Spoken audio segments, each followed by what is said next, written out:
સ્વાગત છે મિત્રો તમારું આજના વિડીયોમાં અને આજના વિડીયોમાં આપણે જોઈ શકીએ છીએ કે બપોરના ભોજનનો સમય થઈ ચૂક્યો છે ને બધા જ પ્રભુજીઓ ભોજન ગ્રહણ કરી રહ્યા છે।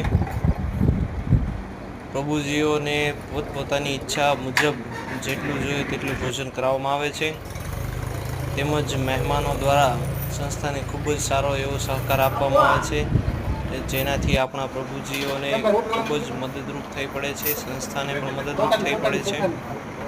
તમે જોઈ શકો છો કે મહેમાન પોતાના ઘરેથી તૈયાર કરીને ભોજન લાવે છે અથવા તો અહીંયા સંસ્થાએ આવીને ભોજન તૈયાર કરે છે અને પ્રભુજીઓને પૂરતું ભોજન પૂરું પાડે છે અને સાથે સાથે પ્રભુજીઓને ભોજન જમાડીને આનંદ મેળવે છે તથા સંસ્થાનો લાહવો પણ લે છે। તો આવા જ અવનવા વિડીયો જોવા માટે અમારી ચેનલ લાઇક, શેર અને સબસ્ક્રાઈબ કરો, જેના પરિણામે તમને આ વિડીયો જોવા મળે।